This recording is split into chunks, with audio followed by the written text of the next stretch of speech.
Bienvenue sur Film Série Zone. Aujourd'hui je vais vous résumer le film, Extraction 2. Prenez soin de vous et bon visionnage.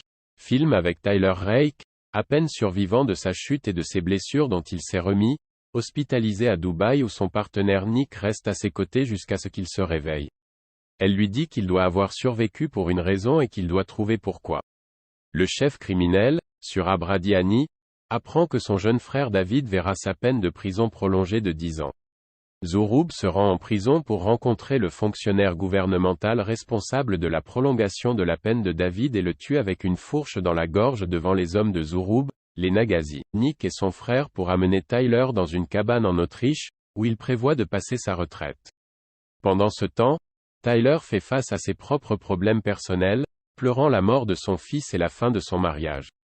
David retrouve sa femme, Ketovan, et leurs enfants, Sandro et Nina.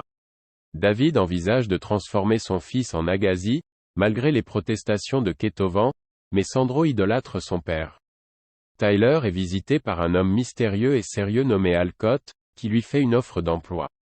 Alcott lui parle des Nagazi et comment Zouroub et David ont échappé à la guerre civile géorgienne avec leur famille, mais ont subi les abus de leur père, ce qui a conduit Zouroub à devenir surprotecteur envers son frère. Tyler est chargé de récupérer Ketovan et ses enfants de la prison où ils sont détenus avec David. Il recrute Nick et Yaz avant de se préparer pour la mission. Le trio arrive à la prison et se faufile dans la cellule de Ketovan pendant que Tyler gère sa libération, ainsi que celle des enfants, sans réveiller les prisonniers fidèles à David. Cependant, les prisonniers se rendent compte de leur évasion et forcent Tyler à agir rapidement. Il se bat contre certains des prisonniers, mais finit par affronter David dans une brève bagarre où Tyler poignarde David au cou.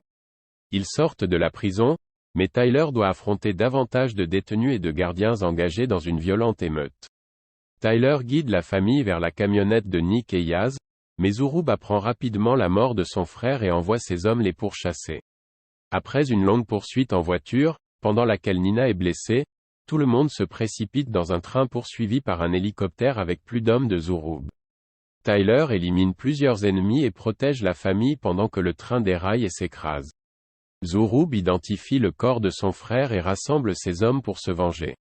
Pendant ce temps, les héros et la famille se remettent, mais Sandro est en colère d'apprendre que Tyler a tué son père. Ils embarquent dans un avion où Nick découvre que Ketovan est l'ancienne belle-sœur de Tyler. Ils ont un bref moment de réflexion sur le mariage de Tyler avec sa sœur. Pendant ce temps, Sandro contacte secrètement Zouroub pour elle, alertée de leur mouvement. L'équipe amène la famille dans leur refuge à Vienne. Là, Tyler parle de sa vie personnelle avec Nick et, plus tard, avec Sandro, après l'avoir confronté pour avoir tué David. Quelques instants plus tard, le hélicoptère de Zouroub décolle et se dirige vers la maison sécurisée. Ketovan réalise que Sandro les a conduits là-bas, forçant tout le monde à courir et à se cacher alors que les méchants ouvrent le feu. Tyler fait sortir Nina et Ketovan en toute sécurité, pendant que Nick court après Sandro, mais finit par être capturé par Zouroub. Tyler et Nick tuent plus d'hommes de Zouroub, mais Zouroub tire sur Nick avant qu'il ne puisse s'échapper. Après leur évasion, Tyler et Nick sont hospitalisés en garde à vue. Mia rend visite à Tyler en prison et lui apprend que Ketovan et les enfants sont en détention préventive, mais que leurs avoirs ont été saisis par le gouvernement américain. Tyler est libéré de prison pour un nouvel emploi, mais il refuse de le faire sans Nick. Alcott révèle qu'il a également fait libérer Nick et leur offre une chance de travailler pour les personnes pour lesquelles il travaille.